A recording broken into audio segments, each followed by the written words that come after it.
kaya nangyari ang EDSA People Power? Nagsimula ang EDSA People Power nang nabisto ni Marcos ang plano ni Juan Ponce Enrile na kanyang ministro ng National Defense at Colonel Gringo Honasan na magsasagawa sila ng military coup laban kay Marcos. Kasama dito ang planong iligpit ang pamilya ni Marcos. Colonel Gregorio Honasan was a key figure in what was to have happened that night. For more than 3 years, he'd been preparing a daring plan to stage a coup. The plan actually was to undertake a military operation. And my area of responsibility was Malacanang Palace.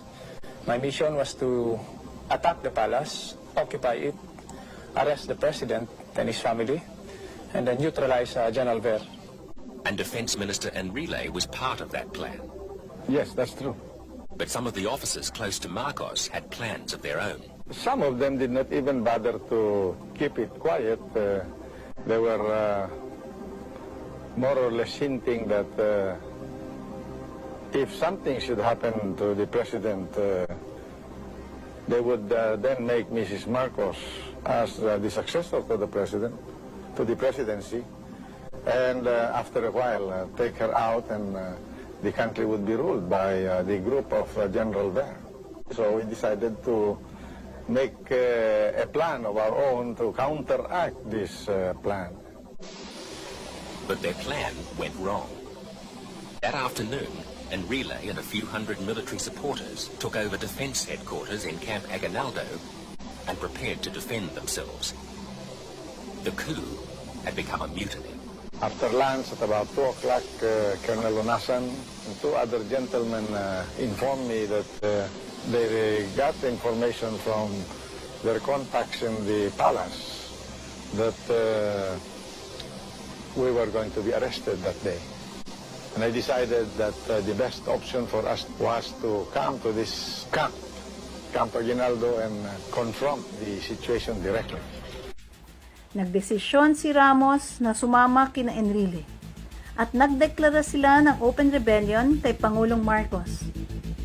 Ang binigay na dahilan ni Enrile, ang masamang pamumuno ni Marcos at ang pangdaraya nito sa 1986 snap presidential election. The question that I asked myself before I came before you is it worth living to serve a government that does not really represent the will of the people? I am withdrawing my support for the President. That power and that authority that is legally with me as the commander of the Philippine Constabulary and the Integrated National Police, and the very little that I have as Vice Chief of Staff. Personally, I believe that the President did not win this election. He was proclaimed by the Batasan in a hasty manner. And I felt embarrassed while I was sitting there watching the proceedings. I had to raise my hand in order to show that I voted for him, but inside me, it rankled me that I have raised my hand. And I'm sorry to say this because I've served him well over the years, but I am a Filipino over and above everything else. Ibig sabihin, ng akusasyon niya ng pandaraya ni Marcos, si Cory ang totoong nanalo sa eleksyon. Ayon kay Enrile, sa isang press conference na reported ng Asia Week, dinaya ni Marcos si Cory Aquino gamit ang vote padding. Ginawa niyang halimbawa ang kaniyang rehiyon na Cagayan Valley, kung saan ayon kay Enrile, dinagdagan nila ng 350,000 votes para ipanalo si Marcos. President Marcos said tonight that the publicly announced decision of Defense Minister Juan Ponce Enrile and Armed Forces Vice Chief of Staff Fidel Ramos to break away from his administration was triggered by Malacanang's discovery of an attempted coup d'etat that apparently involved the two. The President told a news conference that the aborted coup was to be carried out shortly after midnight tonight and involved the assassination of the President and the First Lady. I call upon the Minister of National Defense and the Vice Chief of Staff to stop this stupidity. and surrender, so that we may negotiate exactly what should be done with them and their men. Major Aramin, will you read your statement? Yes, sir. I, Major Salito Aramin, wish to confess my participation in the plan to attack Malacanang Palace and its environs and capture President Marcos after midnight tonight. We were planning to go straight for the room of the President and the First Lady and his family and neutralize them, arrest them, secure them. Now, we realized, of course, that the situation inside would be very, very fluid. There would come a time when we would have no control over the firefight that would take place should the security of the President decide to put up a fight. So we were also realistic in the sense that we could not control this. The President just might get hurt. They should now realize that we are in complete control of the situation. As I had said, if there were to be any fighting, it would be a bloody mess. It would mean possibly the liquidation of all the men who are now in that corner of Camp Aguinaldo. There were no more than 350 men holding Camp Aguinaldo that night. And Relay and Ramos were vulnerable, and they both knew it. But at this point, their mutiny took on a quite different perspective. Mr. Ramos said, Cardinal, support us because within 1 hour we will be dead. We defected from Mr. Marcos, and there is now an order to eliminate us.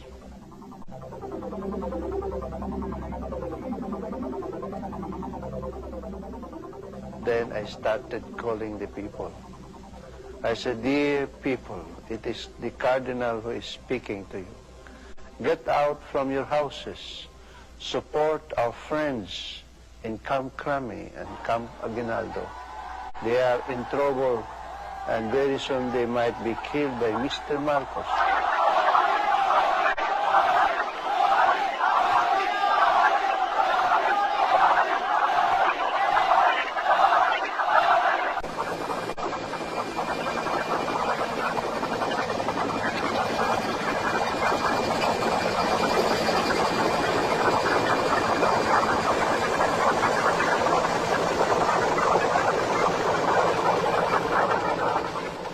As the next day began, they waited for the inevitable showdown.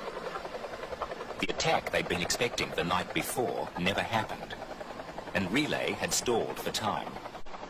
They'd survived their first 12 hours, but it was a tense morning inside Camp Aguinaldo.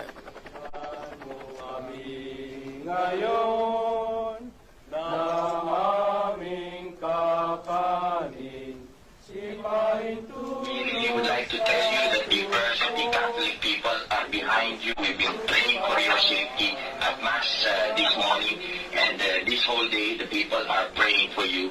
And we hope that nothing happens to you, and that through what you are doing, the Filipino people may be helped, may be saved from their very sad predicament.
You will hurt some civilians along the way. You have to let us pass. We will not let you. Why will you? Because I'm not. It's going to be... You're only obeying orders. The people know that those orders will ultimately lead to fire, artillery fire, as said in the TV. Where is my artillery? I cannot force my will upon you, nor can the military. But General Tadiar says he has his orders and it's getting dark and he might harm people.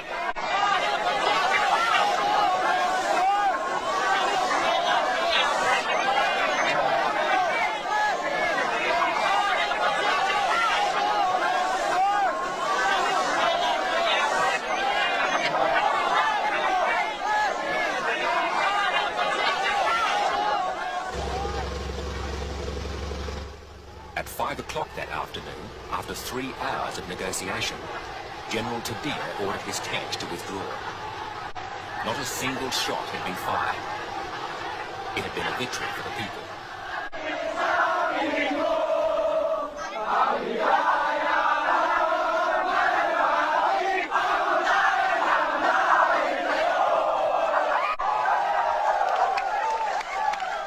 I call upon the people to be calm. I have all the power in my hands to eliminate this rebellion anytime that we feel that enough is enough.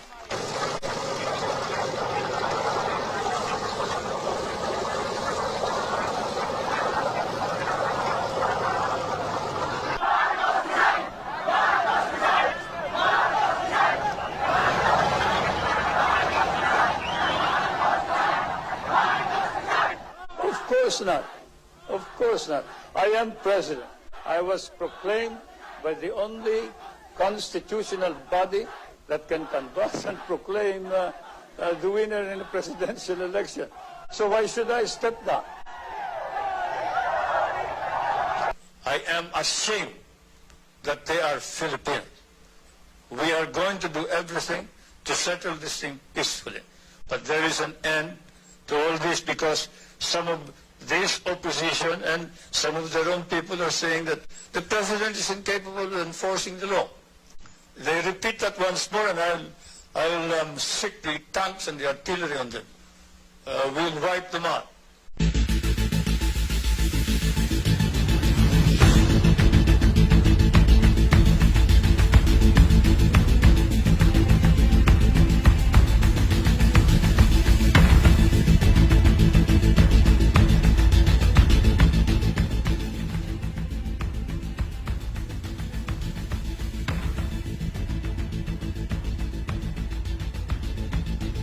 Narito din ang kwento ni General Ramon Farolan sa official report ni Colonel Balbas na makailang beses si Balbas intusan ng Malacanang na lumusob sa Camp Crame kahit na pinapaliwanag na niya na maraming civilians ang masasaktan. Sa official gazette, mababasa rin ang official report ng utos ni Marcos na kill order. Ibig sabihin, sumugugod sa mga rebel forces sa Camp Crame kahit masaktan pa ang mga civilians. And ask them who would like to volunteer to strike the 2 helicopters. And I asked each and every one of them, and to my surprise, not one wanted to volunteer to strike the helicopters. The 15th Strike Wing refused to carry out its orders that morning. Colonel Sotelo and his entire unit defected.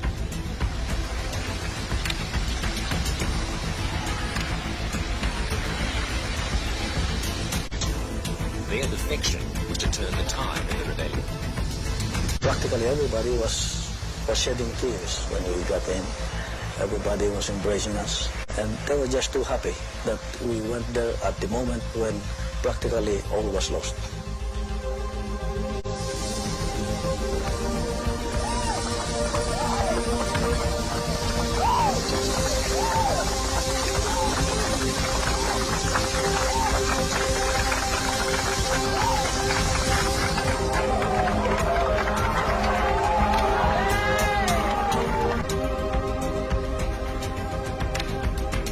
Our defection opened the gates for the defection of practically the whole of the Philippine Air Force and most of the Philippine Army and other members of the armed forces in the Philippines. A very large component of the Philippine Air Force has defected to us. They are now here with us. I would like to give you Colonel Sotelo. And here's Colonel Sotelo.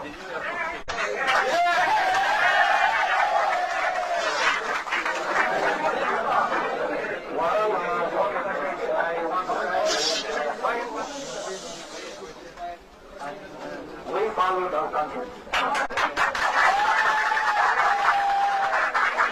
I think this regime is about to crumble. Nang nagbigay si Marcos ng televised order na huwag saktan ang mga civilians, makailang beses na munang na-transmit ang binigay niyang kill order.